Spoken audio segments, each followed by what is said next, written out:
और राजा तो एडवाइस उन्हीं से लेता। अब यहां पर थीम चेंज हुई।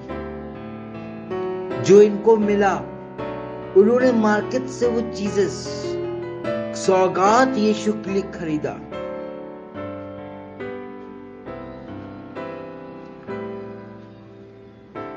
पता है क्या क्या?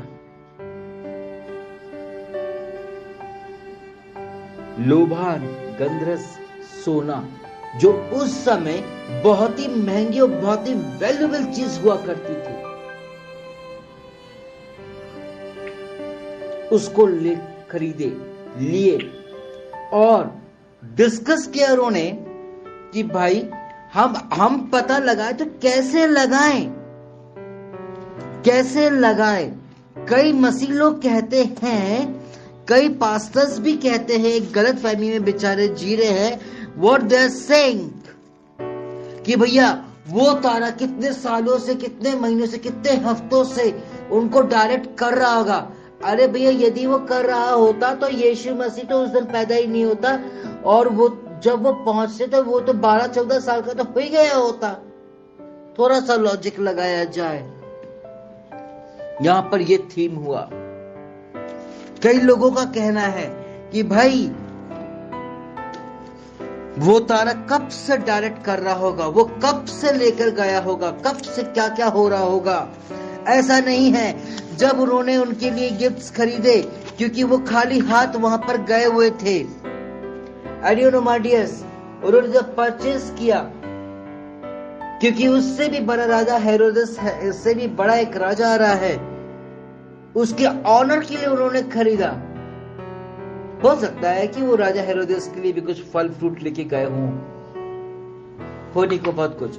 तो ये लोग जब वहां पर गए, इनको मेंटालिटी बहुत अच्छी थी, डीट बहुत अच्छी थी। प्रभु ने जो वचन में कहते हैं प्रभु जी कि वो मनों को जांचता और परखता है, और वही मनों को नम्र और दीन करता है, और उसने ही वो ज्योतिषों को मन में लाया।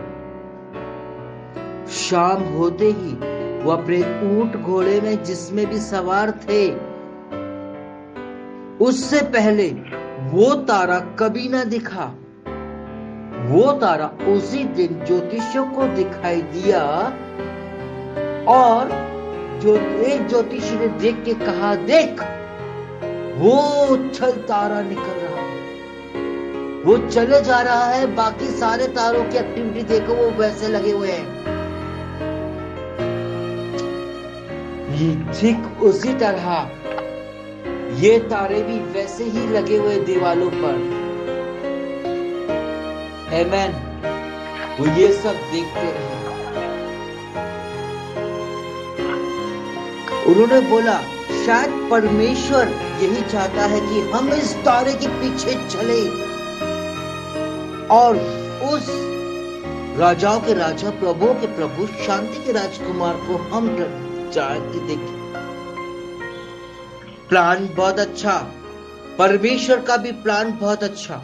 और उस वक्त उस तारे ने उनको मार्ग दिखाते हुए वो वही रुका जहां पर यीशु का जन्म होना था।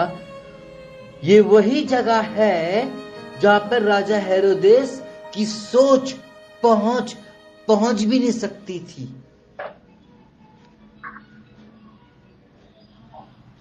होने को कौन टाल सकता था? सराया ना घर ना कहीं कोई मौका मिला। एक तरफ से वो तारे ने महिमा परमेश्वर की करना चालू किया, और आज की डेट पे दूत कर रहे हैं। उस बीच में बड़ी ठंड, गरेड़िए हाथ ताप रहे थे। यूं मानो कि जिस तरह अपन लोग ठंड के दिनों में फायर कैंप करके एंजॉय करते, पर वो वहां ऐसा नहीं कर रहे थे। हुआ प्रकट एक दूत। मत भूलो, ये वही दूत है जो मरियम को प्रकट किया था, और वो तब हुआ था जब इनकी यूसुफ और मरियम की सगाई हो चुकी थी। और ये वही दूत है, यूसुफ को भी दर्शन दिया, मरियम को भी दिया, और ये वही दूत है जो उन गड़रियों को इंटीमेट किया। क्योंकि उस मेंजर में, उस जगह पर जिसका मेंजर था, जिसका गौशाला था, बस वही लोग उस समय उपस्थित थे। और जब वो हाथ ताप रहे थे, जब प्रभु का दूत वहां पर प्रकट हुआ, तो वो डर गए, भय गए, भावुक हो गए।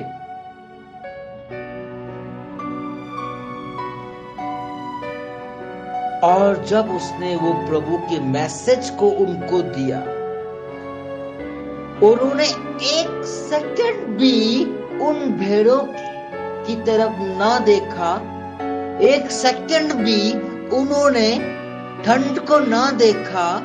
जिस हाल में थे, ऐसे जम के दौड़ लगाया, ऐसी जम के दौड़ लगाया कि सीधे